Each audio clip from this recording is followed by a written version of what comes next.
Salam sehat, semangat sehat, salam kemanusiaan.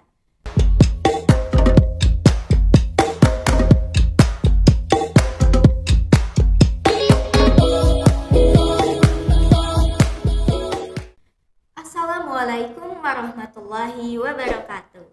Halo teman-teman relawan, salam sehat, semangat sehat, salam kemanusiaan. Kembali lagi bersama kami di acara podcast KSR UPI Kampus Purwakarta. Dan perkenalkan, nama saya Maya Gita Fitriani dari anggota KSR Program Studi Pendidikan Guru Sekolah Dasar. Nah teman-teman, pada episode kali ini kita akan membahas sebuah topik yang tak kalah penting dan juga tak kalah seru dari episode-episode sebelumnya, yakni membahas mengenai asam lambung yang mungkin gak asing ya didengar sama kita. Namun masih ada sebagian yang bingung nih sebenarnya asam lambung itu apa sih? Maka dari itu kita akan membahas dan juga mencari tahu mengenai asam lambung bersama seorang dokter yang sangat hebat dan cantik, yaitu Dokter Iranita dari CMI. Halo dokter, selamat siang, bagaimana kabarnya? Halo, selamat siang. Alhamdulillah baik sekali. Wah, kita bertemu lagi di sini ya dok, Iya. pada kesempatan kali ini.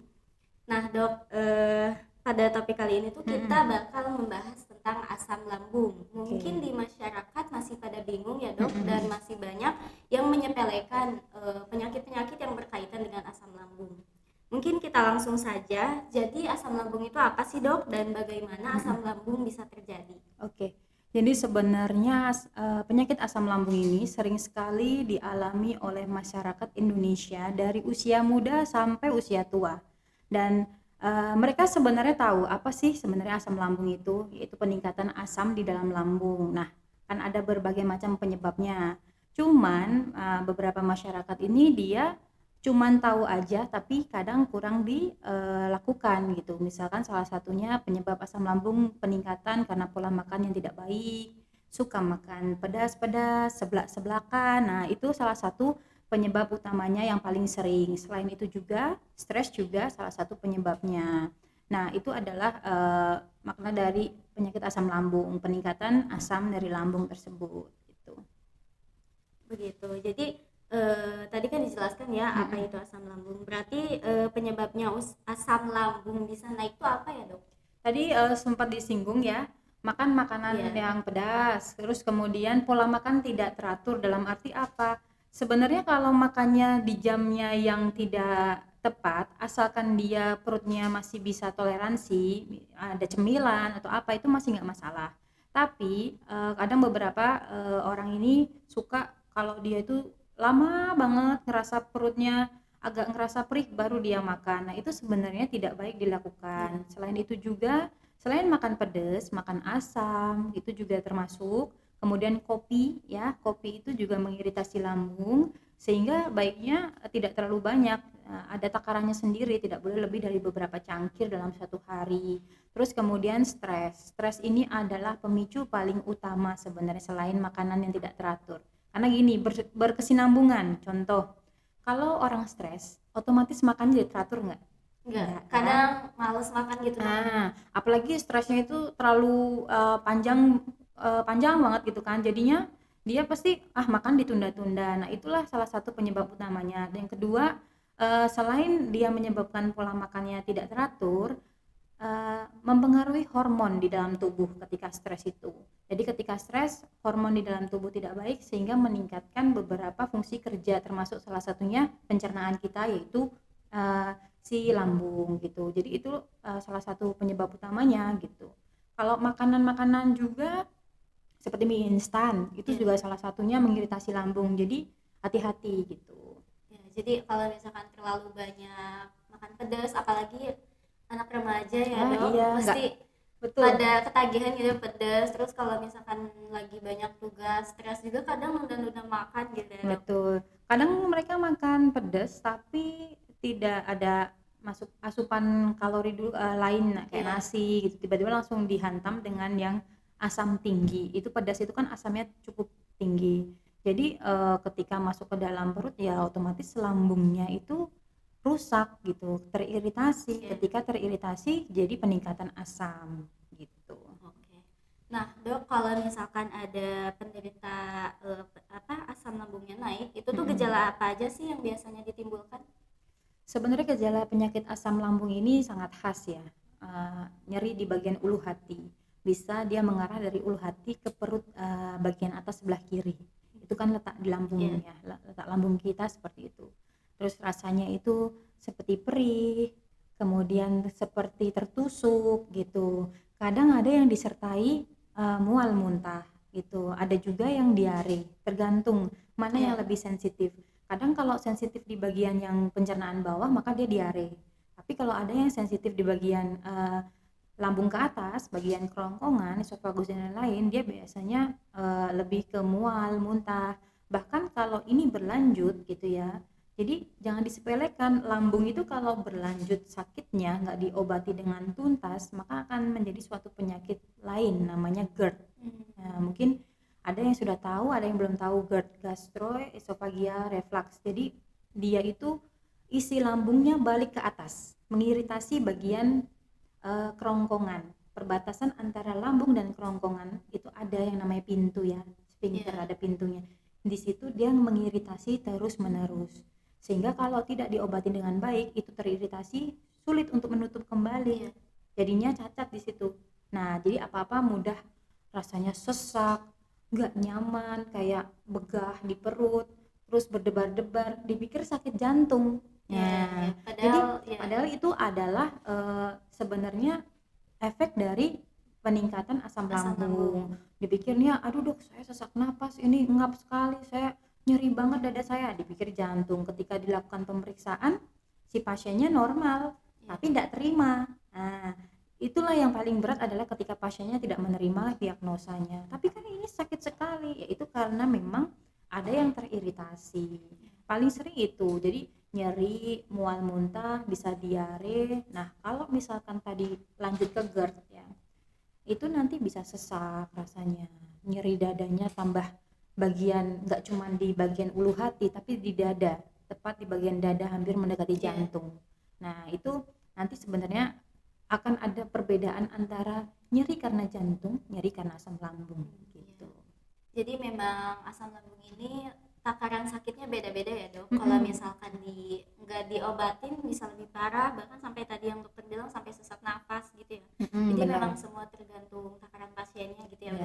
Makanya karena itu kalau sakit lambung berobatnya harus tuntas. Kadang nggak ada yang tuntas, baru minum sehari aja kadang rata-rata udah membaik, besoknya lagi makannya kayak gitu lagi, kambuh lagi. Nanti dokternya yang disalahin, obatnya nggak ngefek nih, padahal karena perilaku dari pasiennya kurang rutin gitu ya. Betul, dok, hidup sehatnya. Betul.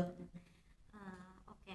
Nah, sekarang tuh ada yang viral nih ya dok, dia tuh stres, terus overthinking gitu, terus sampai masuk rumah sakit dan meninggal gitu. Apakah memang asam lambung ini sangat berbahaya sampai menyebabkan kematian? Sebenarnya kalau dari penyebab asam lambungnya enggak. Asam lambung itu ataupun GERD itu tidak menyebabkan kematian sebenarnya.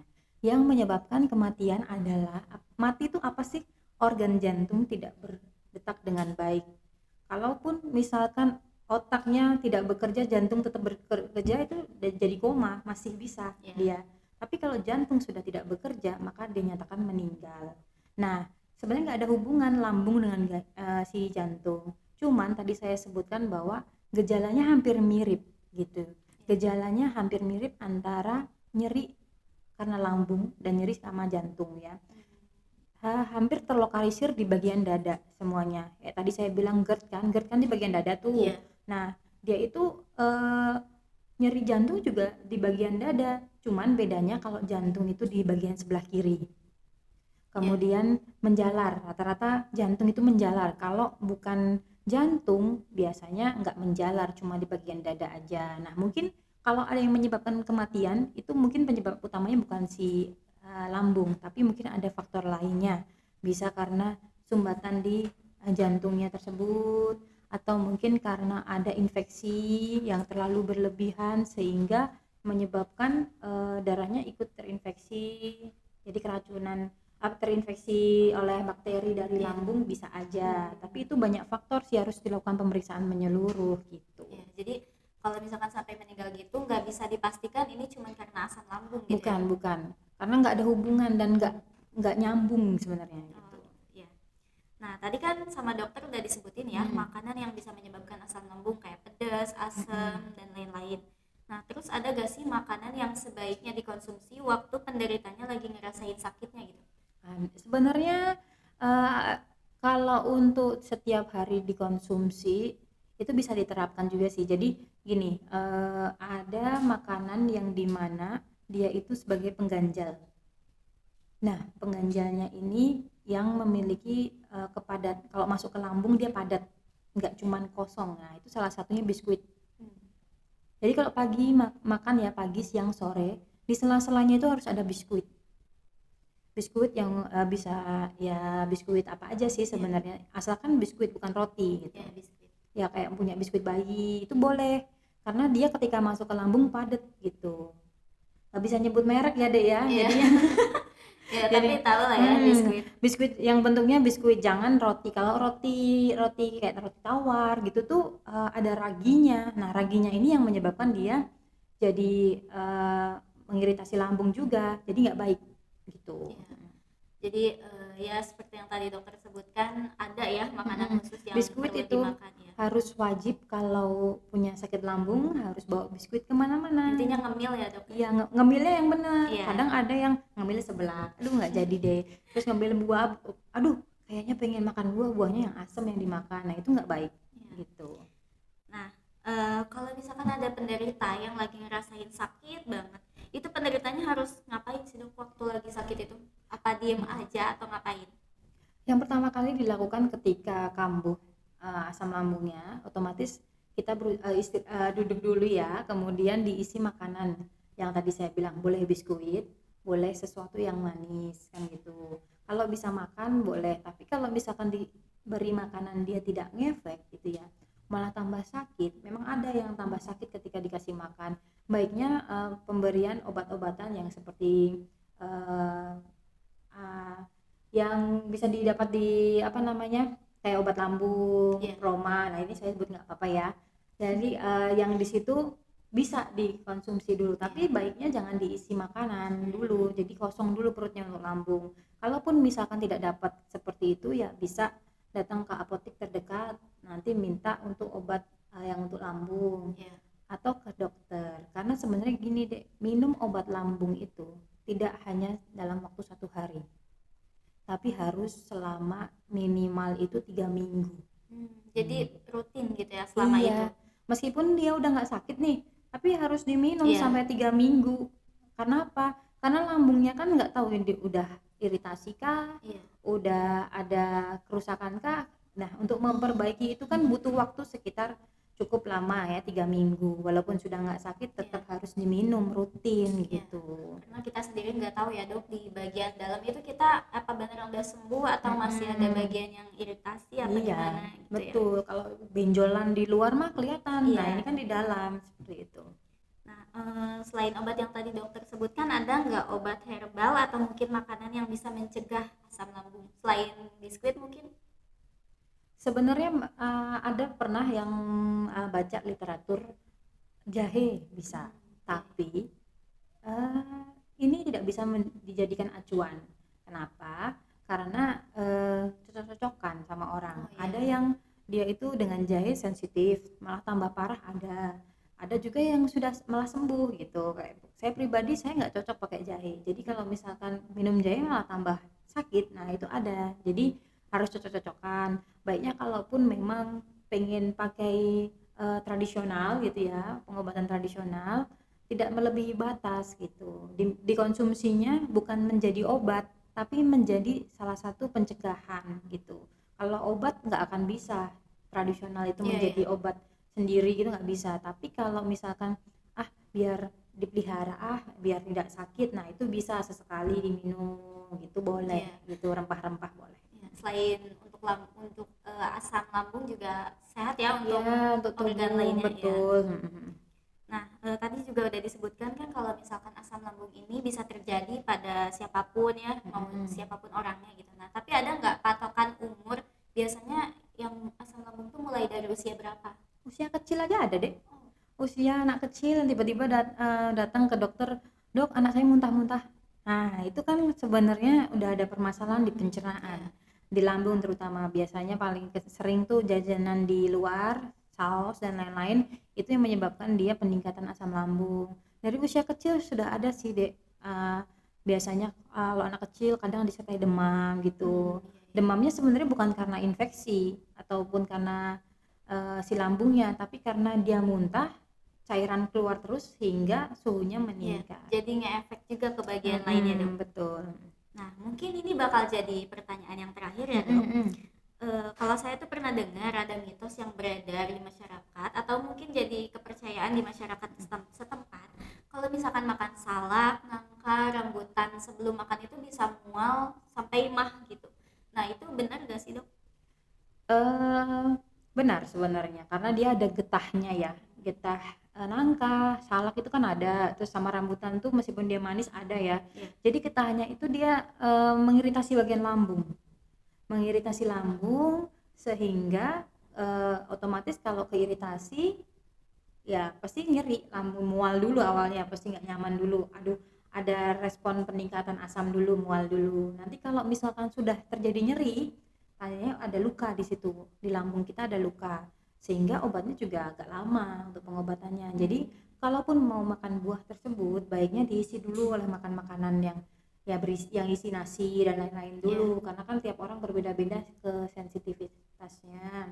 Terus kemudian salak ini kan juga dia membuat getahnya, membuat usus itu mungkin tidak terlalu gerakannya tidak terlalu banyak gitu ya, sehingga lama mengendap di dalam lambung dan di dalam usus. Nah, itu bisa menyebabkan mual gitu. Nah, tapi saya masih bingung sih, Dok, bedanya asam lambung sama mah itu apa sih? Atau sama aja? Sama aja. Asam lambung itu bahasa lebih mudahnya, kalau mahnya kan tanda tanya ya, mesti apa ya mahnya. Enggak sih, kalau bahasa medis itu gastritis namanya. Jadi yang tadi saya sebutkan, mah itu atau asam lambung itu bisa berefek panjang sekali. Bahkan kalau sampai ke GERD, jadi yang kebiasaan makan pedas terus habis itu tidur nih, nah itu nggak boleh. Itu yang menyebabkan dia menjadi naik ke atas, yang berat banget kalau dilakukan. Jadi kayak orang yang kena penyakit GERD itu biasanya cenderung depresi gitu, karena dia kok nggak sembuh-sembuh dan itu sakit soalnya.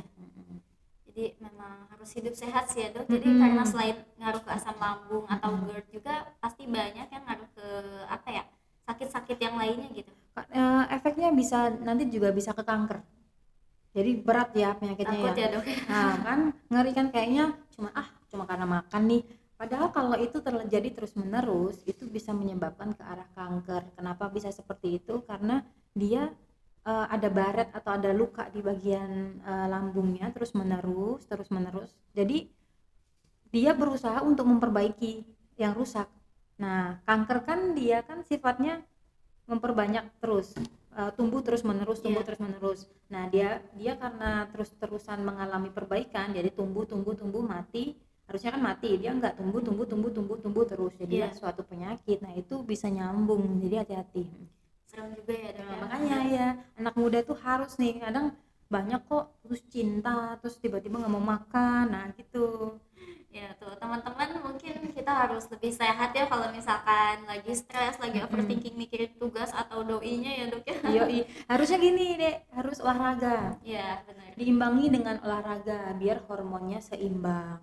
Karena kalau enggak gitu biasanya ya ke depresi, udah mulai ada gangguan pola makan. Nah itu udah mengarah nih, jadi harus olahraga gitu. Apalagi kalau udah banyak males-malesan di rumah cuma tiduran, tidak mau melakukan sesuatu gitu kan. Nah itu udah hati-hati aja. Jadi baiknya manajemen stres dengan baik. Oke, mungkin cukup ya, Dok. Oke. Cepat banget ya. Iya, nggak kerasa ya, Dok, waktunya. Alhamdulillah kita sudah melewati banyak sekali pertanyaan yang langsung dijawab oleh Dokter Iranita. Nah, kita semua mendapatkan ilmu dan wawasan baru dari dokter pada episode kali ini, dan sebuah kebanggaan bagi kami untuk bisa berbincang kembali dengan dokter. Kami ucapkan terima kasih kepada Dokter Iranita dan teman-teman yang sudah menonton podcast pada episode kali ini. Jangan lupa share video ini dan follow Instagram kita @ksrupipwk dan Instagram @cmihospital. karena masih banyak episode-episode lainnya yang lebih menarik dan juga bermanfaat bagi kita semua. Sampai jumpa teman-teman relawan, salam sehat, semangat sehat, salam kemanusiaan. Wassalamualaikum warahmatullahi wabarakatuh.